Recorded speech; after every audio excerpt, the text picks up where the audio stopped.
Salí de mi propia boda cuando la mejor amiga mujer de mi prometido envió capturas de pantalla falsas a todos nuestros invitados alegando que yo le era infiel, mientras él la defendía diciendo que solo estaba bromeando. Me llamo Lucía, 28F.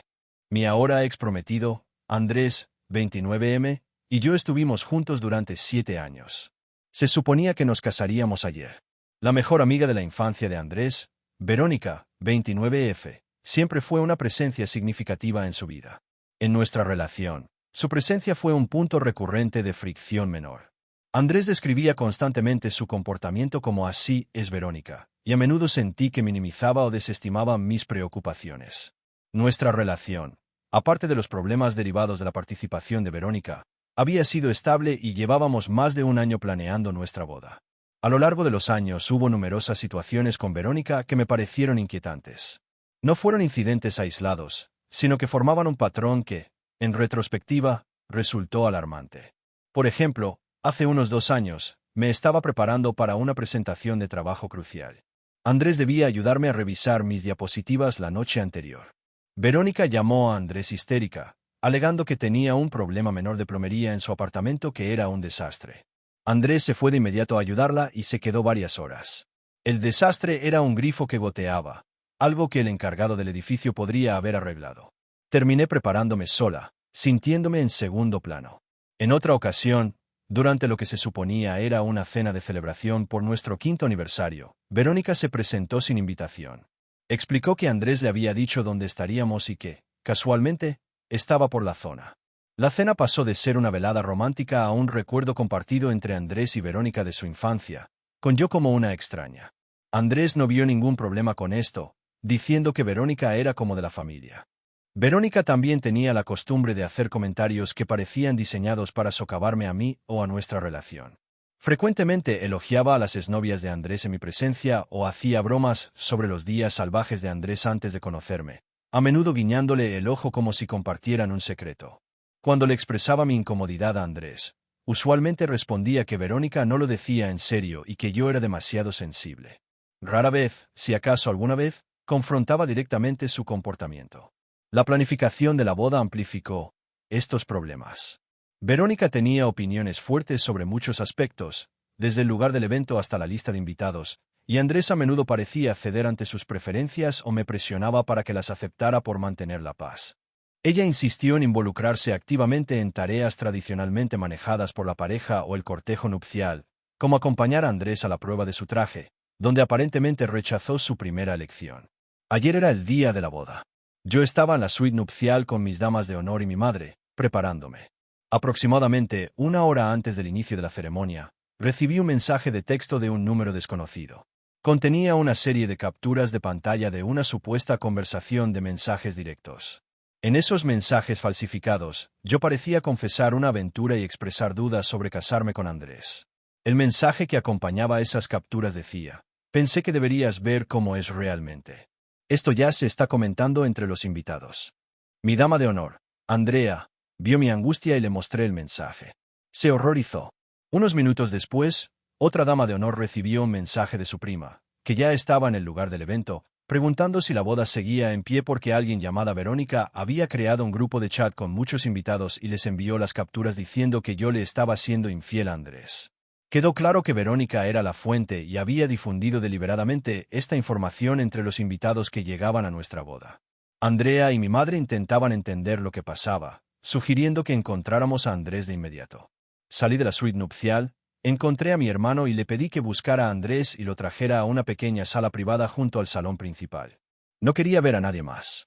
Cuando Andrés llegó, se le notaba alterado, probablemente por haber sido apartado de saludar a los invitados. Le mostré las capturas en mi teléfono y le expliqué lo que Verónica había hecho, que se las había enviado a los invitados. Su reacción inicial fue una risa nerviosa. Dijo: «Vamos, Lucía, tú conoces a Verónica, tiene un sentido del humor raro. Probablemente es una broma elaborada. No intentaría detener la boda realmente». Lo miré esperando más. Le pregunté si de verdad pensaba que era una broma. Le pregunté qué iba a hacer al respecto, sobre Verónica, sobre los invitados que ahora pensaban que yo era infiel. Pasó una mano por su cabello y dijo: «Mira, faltan minutos para la ceremonia. No hagamos un escándalo. Podemos hablar de esto después». Es solo Verónica siendo Verónica. No dejes que arruine nuestro día. Ignóralo por ahora.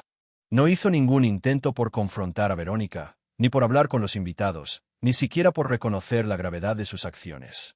Su prioridad parecía ser evitar la vergüenza y continuar con la ceremonia como si nada hubiera pasado. La calma con la que desestimó algo tan vil, su inmediata protección a Verónica y su total indiferencia ante mi humillación pública y estado emocional en ese momento, fue el hecho decisivo. Le dije que si él creía que eso podía ignorarse, o que las acciones de Verónica eran solo una broma, entonces yo no podía casarme con él. Le dije que su negativa a defenderme, a defendernos, frente a un acto tan malicioso, decía mucho. Empezó a discutir, a suplicar, diciendo que estaba exagerando, que estábamos a punto de casarnos. No seguí discutiendo. Me di la vuelta, salí de la sala, pasé junto a mis familiares y damas de honor confundidos y preocupados en el pasillo.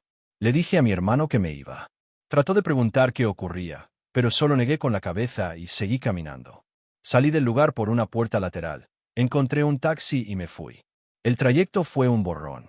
Mi teléfono comenzó a sonar casi de inmediato. Andrés, luego mi madre, luego mi padre, luego Andrea. No contesté. No podía hablar. Me registré en el primer hotel decente que encontré. Ya en la habitación, vi la acumulación de llamadas perdidas, docenas de Andrés, muchas de mis padres, hermanos, y algunas de los padres de Andrés. Me enviaron mensajes diciendo que había caos en el lugar. Andrés, aparentemente, estaba frenético, alternando entre intentar encontrarme y tratar de calmar a los invitados. Verónica, según los mensajes de Andrea, estaba diciendo a todos que yo había tenido un ataque de pánico repentino, que era inestable, y que estaba inventando acusaciones contra ella para encubrir mis propias razones para cancelar la boda. Mis padres estaban intentando obtener respuestas de Andrés, quien, según se informaba, estaba abrumado. Han pasado aproximadamente 10 horas desde que salí del lugar. He hablado brevemente con mis padres solo para asegurarles que estoy físicamente bien, pero no estoy lista para hablar en detalle. La avalancha de llamadas de Andrés no ha parado. Sus mensajes van desde desconcertados, ¿dónde estás? ¿Qué pasó?, hasta acusatorios, ¿cómo pudiste hacernos esto?, y suplicantes, por favor, regresa, podemos arreglarlo. Actualmente estoy en una habitación de hotel tratando de procesar la implosión de lo que debía ser el día de mi boda. Andrés sigue intentando contactarme. Mi familia está en shock esperando una explicación completa. He recibido mensajes de amigos que eran invitados, algunos confundidos, otros ya tomando partido basándose en la narrativa de Verónica. Verónica está activamente pintándome como la villana que arruinó la boda sin razón. La falta de defensa de Andrés, su minimización del acto malicioso de Verónica, me pareció una traición más profunda que las acciones de Verónica en sí, que solo confirmaron su actitud de siempre. Así que, Reddit, fui yo la mala por abandonar mi propia boda y dejar a mi prometido en el altar porque desestimó una acusación pública y falsa de infidelidad como una broma, y esperaba que continuáramos con la ceremonia. Actualización 1. Ha pasado aproximadamente una semana desde que publiqué. Quiero agradecer a todos los que comentaron y enviaron mensajes. Leer sus respuestas me proporcionó claridad en un momento muy caótico. Muchos de ustedes pidieron aclaraciones y abordaré algunos puntos comunes. Primero, para aclarar cómo se difundió la información falsa, Verónica no solo envió las capturas fabricadas a unos pocos individuos. Creó un grupo grande de chat que incluía a una parte significativa de los invitados a la boda, amigos y familia de ambos lados, y allí distribuyó los mensajes. Luego lo siguió con mensajes de texto a otras personas que no estaban en ese grupo inicial. La intención claramente fue causar el máximo daño y humillación justo antes de la ceremonia. Segundo, respecto a la reacción de Andrés cuando lo confronté, no solo dijo que era una broma en forma pasajera. Me dijo explícitamente que no hiciera una escena, que estaba exagerando y que debíamos simplemente continuar con la ceremonia y solucionarlo después. Parecía más preocupado por la apariencia pública de que la boda siguiera sin problemas que por la acusación en sí o por mis sentimientos. No mostró ira inmediata hacia Verónica, solo un deseo de apaciguarme lo suficiente para llegar al sí. Acepto. Algunos comentarios preguntaban por qué no confronté a Lucía directamente en el lugar. En ese momento, mi atención estaba completamente centrada en Andrés. Él era la persona con la que iba a casarme, y su respuesta era, para mí, la única que importaba. Confrontar a Lucía habría sido un espectáculo paralelo. El problema central era su falta de apoyo y su defensa inmediata, aunque pasiva, de las acciones de ella. El sentimiento predominante en los comentarios validó mi percepción de que la reacción de Andrés no fue solo inadecuada, sino una traición significativa. No se trataba únicamente del comportamiento de Lucía, que fue indudablemente malicioso, sino de la elección de Andrés de priorizar los sentimientos de ella, o tal vez evitar un conflicto con ella, por encima de los míos. Incluso frente a un ataque público tan dañino, eligió protegerla. Esto fue la culminación de años en los que él minimizó mis preocupaciones respecto a ella. Mi decisión de marcharme fue una reacción inmediata a ese momento específico de su fracaso en defenderme. Pero el peso detrás de la decisión venía de esa historia acumulada. El día después de la boda que no fue, apagué mi teléfono durante varias horas para detener las llamadas incesantes de Andrés. Luego llamé a mis padres y arreglé ir a su casa. Necesitaba un lugar seguro, y sabía que ellos me apoyarían, incluso si aún trataban de comprender la situación completa. Mi hermano fue a recogerme. Antes de salir del hotel, bloqueé el número de Lucía y todas sus redes sociales. No he iniciado ningún contacto con Andrés.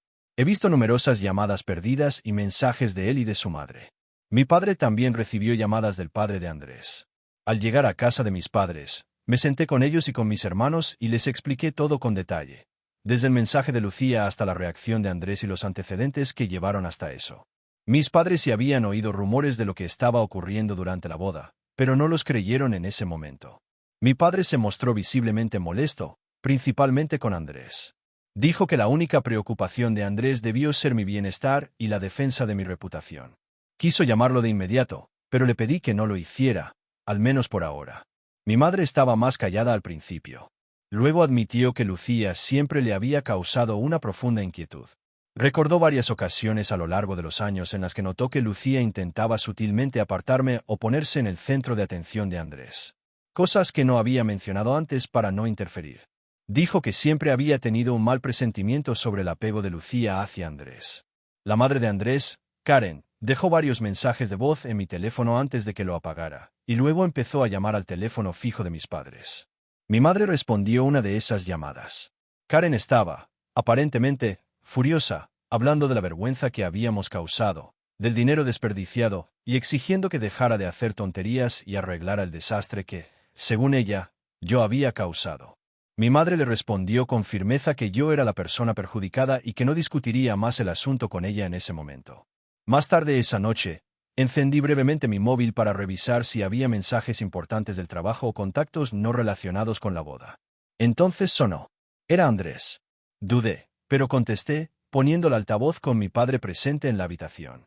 Andrés sonaba frenético y desesperado. Preguntó dónde estaba, por qué me había ido así, y dijo que Lucía estaba muy afectada y que se sentía terrible porque yo había malinterpretado sus intenciones.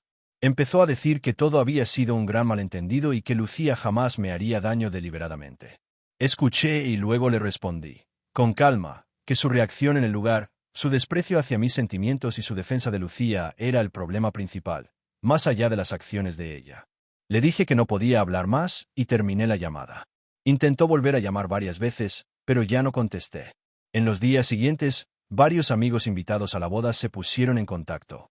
Algunos ofrecieron apoyo incondicional, expresando su sorpresa por las acciones de Lucía y la reacción de Andrés.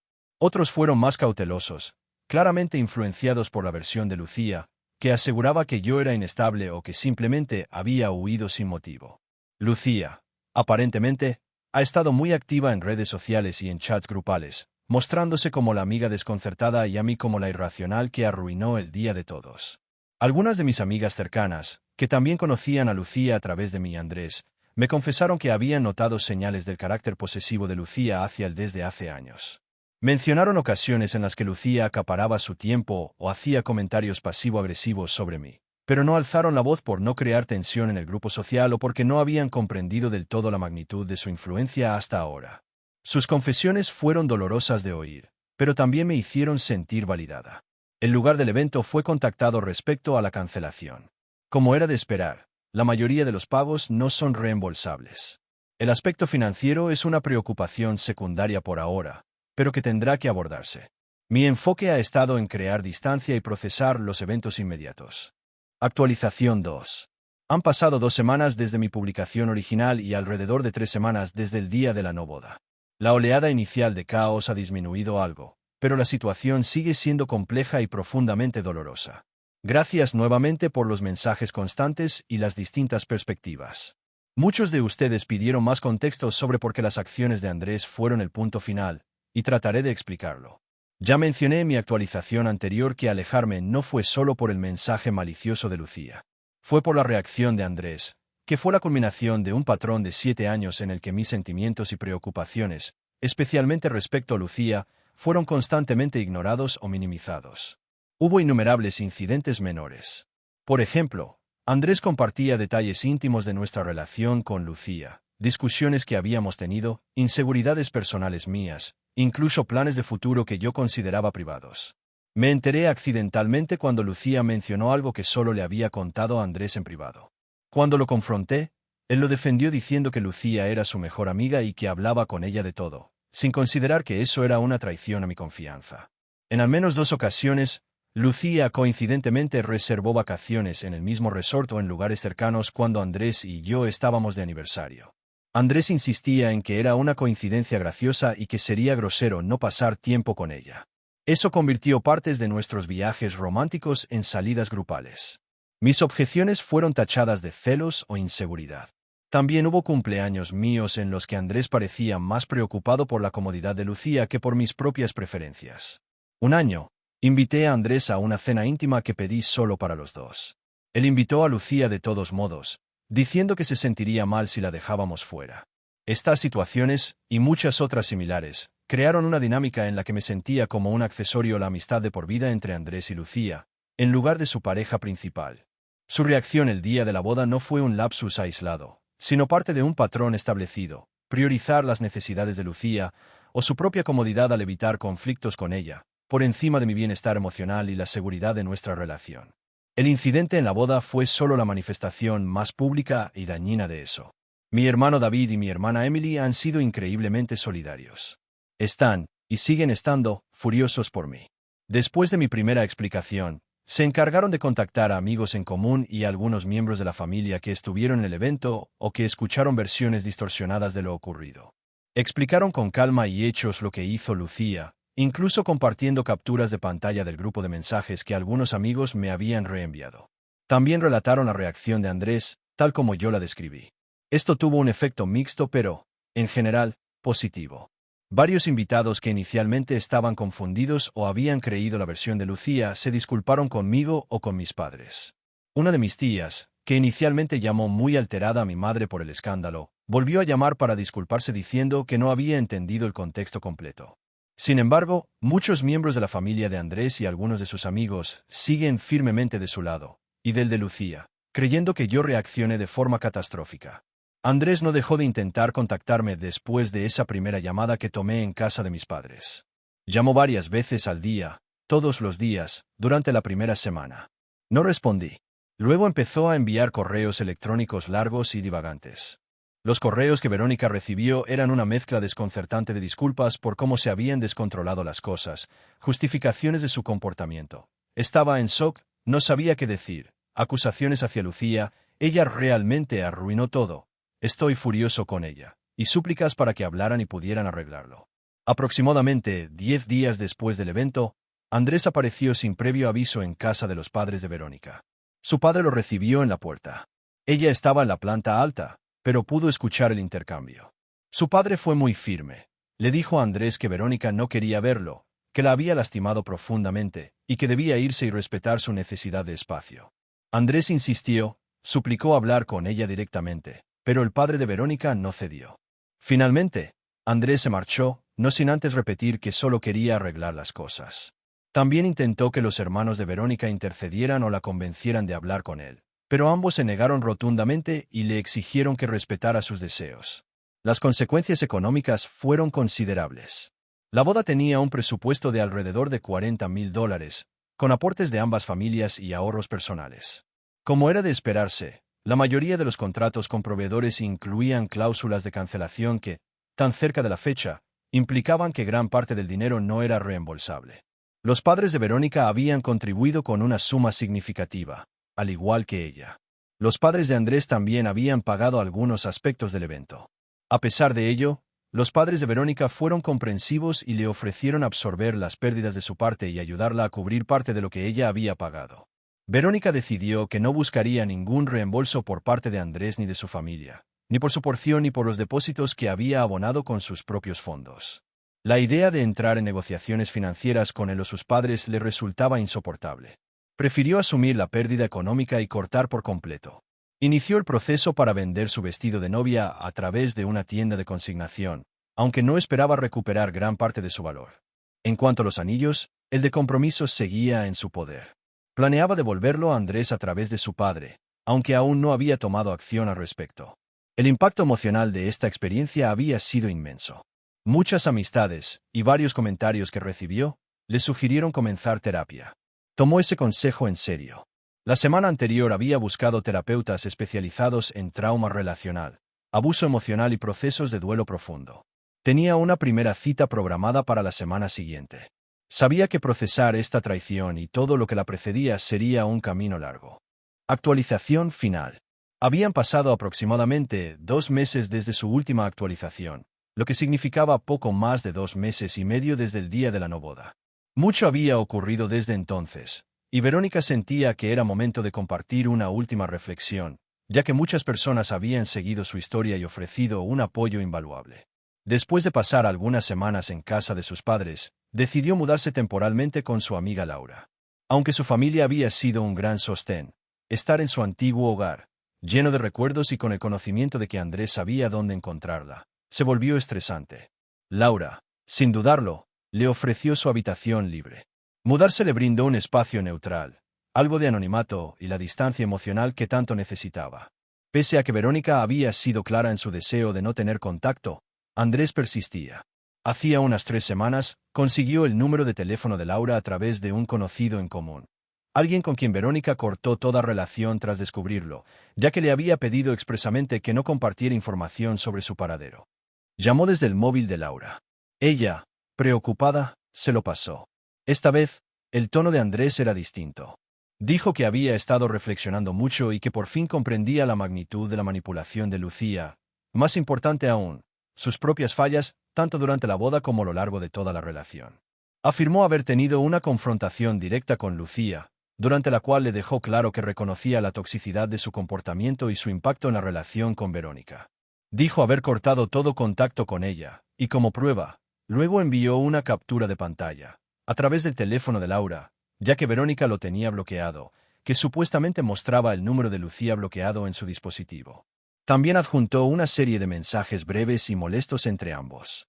Suplicó una oportunidad para verse, hablar cara a cara, demostrar que hablaba en serio y averiguar si quedaba alguna posibilidad de reconstruir lo perdido. Verónica lo escuchó, sin interrumpirlo mucho. Cuando terminó, le respondió con calma, reconocía su aparente toma de conciencia y su decisión sobre Lucía, pero eso no cambiaba lo que había ocurrido. Le explicó que, incluso si Lucía desaparecía de la ecuación, eso no borraba sus acciones, sus palabras, ni el peso acumulado de 7 años en los que, sistemáticamente, desestimó sus sentimientos, no solo respecto a Lucía, sino en muchos aspectos más. Le dijo que la confianza entre ellos estaba irremediablemente rota, y que no veía un futuro donde pudiera restaurarse al nivel necesario para una relación sana. Terminó diciéndole que no deseaba encontrarse con él. Después de esa llamada, y tras conversarlo con Laura y su terapeuta, las sesiones habían comenzado poco después de su última actualización. Verónica decidió enviar una comunicación formal. Redactó un correo electrónico, con copia a su padre para dejar constancia, aunque él no participó directamente. En ese mensaje reiteraba lo dicho por teléfono, que su relación había terminado y que los intentos persistentes de contacto le generaban angustia y obstaculizaban su proceso de recuperación. Le pedía explícitamente que cesara todo tipo de comunicación con ella, su familia y sus amistades cercanas. Le advirtió que cualquier contacto no solicitado a partir de ese momento sería documentado y podría considerarse acoso. Días después de enviar el correo, la tía de Andrés, hermana de su madre, llamó a la madre de Verónica. Intentó abogar por Andrés, diciendo que estaba devastado, arrepentido, y que Verónica debía encontrar en su corazón la capacidad de perdonarlo, más aún ahora que se había deshecho de Lucía. La madre de Verónica la escuchó con cortesía, pero no por mucho tiempo. Le dijo que eso era un asunto estrictamente entre Verónica y Andrés, y que la decisión ya estaba tomada. Luego le pasó el teléfono a Verónica, quien estaba allí de visita. Verónica habló con la tía. Fue educada, pero muy firme. Le agradeció su preocupación por su sobrino, pero le dejó claro que la situación era profundamente personal, su decisión era definitiva, y que no estaba dispuesta a seguir discutiéndola con nadie de la familia de Andrés. Terminó la llamada. Verónica quiso agradecer a todas las personas que habían leído su historia y ofrecido sus perspectivas. Le resultó inesperadamente útil poder explicar lo sucedido y recibir opiniones desde un lugar objetivo. Este sería su último mensaje al respecto. Estaba enfocada en su proceso terapéutico, que resultaba difícil, pero sumamente necesario. Vivir con Laura le brindaba estabilidad y tranquilidad.